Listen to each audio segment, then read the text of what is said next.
Olá pessoal, tudo bem? A nossa aula de hoje, é sobre a BNCC, Ensino de História, uma síntese geral dos anos iniciais aí do ensino fundamental, pensando nesse primeiro momento no ensino de História. Nunca é demais, a gente relembrar a estrutura da BNCC dentro das ciências humanas no ensino fundamental. As ciências humanas ela corresponde a uma área. Dentro dessa área a gente tem dois componentes, a geografia e a história.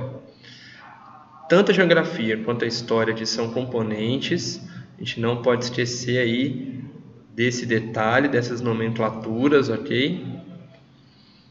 Elas possuem suas competências específicas de cada componente, depois as unidades temáticas, que são grandes temas de cada um dos componentes, os objetos de conhecimento, que são os conteúdos, e por fim, aquelas habilidades vinculadas a esses conteúdos, que por sua vez estão vinculados às grandes unidades temáticas.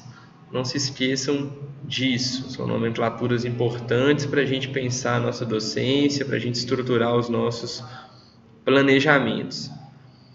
Bom, voltando aqui para o ensino de História, na Base Nacional Comum existem 5 etapas, 5 processos de aprendizagem decorrentes do ensino de História. Reparem que essa seta, ela te dá a entender o quê? Que é um processo evolutivo, ou seja, vai do mais simples para o mais complexo. Como assim? Os nossos alunos, eles começam com alguns processos mais básicos de aprendizagem, como a identificação, por exemplo, até migrarem para processos, para capacidades muito mais complexas, como a análise. Analisar uma situação é muito diferente de identificar uma situação. Por exemplo, identificar uma janela. Basta você olhar e falar e reconhecer que isto é uma janela, não é uma porta, não é um sofá. Isto é uma janela. Agora, analisar uma janela já demanda atributos, capacidades, compreensões mais complexas, porque você acaba comparando essa janela com outras janelas, aquela é maior, essa é menor, você contextualiza, então essa janela está situada num contexto, num prédio, assim, assado, ela serve para isso, essa é a função dela nesse contexto. Uma janela serve para várias coisas, ela pode pular uma janela, a gente pode apreciar a paisagem em uma janela, tem janelas que a gente não alcança, enfim, as janelas começam a obedecer a contextos muito específicos. Isso nos permite interpretar melhor a janela, Tem janelas que dão mais reflexo, que são mais sujas, mais limpas, mais altas.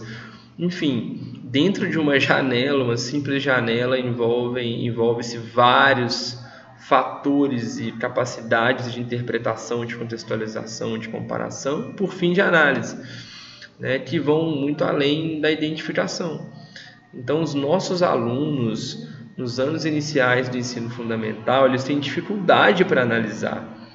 Geralmente, a ênfase é na identificação, é uma ação cognitiva mais simples, mais adequada, mais correspondente, mais coerente com a faixa etária deles.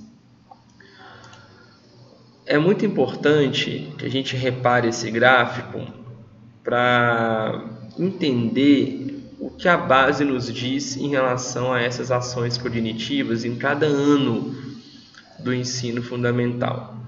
Então a gente vai ver esses processos e a relação deles com as habilidades correspondentes no primeiro, no segundo, no terceiro, no quarto e no quinto ano do ensino fundamental. Observe o primeiro ano. A coluna vermelha corresponde à ação de identificar. Simplesmente só tem identificação no primeiro ano. É um sinal que a base nos dá de que alunos de 6, 7 anos, eles basicamente identificam, não analisam. É fundamental a gente se lembrar que a base ela é só a base, ela não é todo o edifício, né? Não é todo o prédio, ela é a base do prédio, os andares é a escola que constrói, ou seja, nós enquanto escola a gente pode e deve ir além dessas habilidades de identificação, criar algumas outras simples, mas variando. A gente pode comparar algumas coisinhas sim, a gente pode interpretar algumas coisinhas sim também. A questão é que o foco é na identificação, né? Pensando só em termos de BNCC, o primeiro ano ele é isolado em relação a isso. Os alunos se limitam à identificação das coisas, dos fenômenos, dos seus próprios gostos pessoais.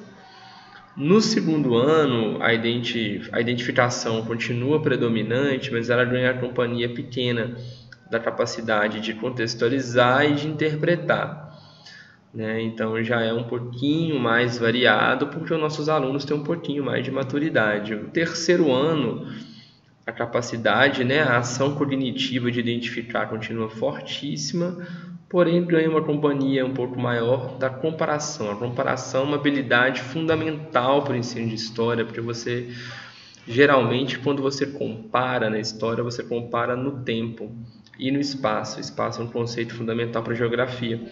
Ao comparar no tempo e no espaço, seja comparar um fenômeno, comparar uma fonte, comparar uma ação humana, enfim, você acaba tendo uma perspectiva muito interessante da passagem dos fenômenos históricos, dos tempos históricos, quando você compara, né? Reparem que no quarto ano, embora a identificação continua predominante, já há uma habilidade de análise. O mesmo vale para o quinto ano. A análise surge no ensino de história, no quarto e no quinto ano do ensino fundamental. A capacidade de identificar, ela cai no quinto ano, conforme vocês estão percebendo, mas ela continua ainda assim predominante. Embora no quinto ano há uma queda. Há uma queda por quê? Porque ela ganha companhia de outras habilidades, de outras capacidades cognitivas, comparação, contextualização e a própria análise. Ou seja, pessoal, no decorrer dos 5 primeiros anos do fundamental, a capacidade de identificação continua o quê? Predominante. Embora ela caia no quinto ano, mas ela segue sendo o principal processo de aprendizagem dos anos iniciais. Qual é o principal processo? A capacidade de identificar. E no quarto e no quinto ano, pela primeira vez, aparece, ainda que em menor número, a habilidade cognitiva da análise. Ok? Nas próximas aulas a gente vai ver ano por ano uma síntese dos objetos de conhecimento. Até a próxima!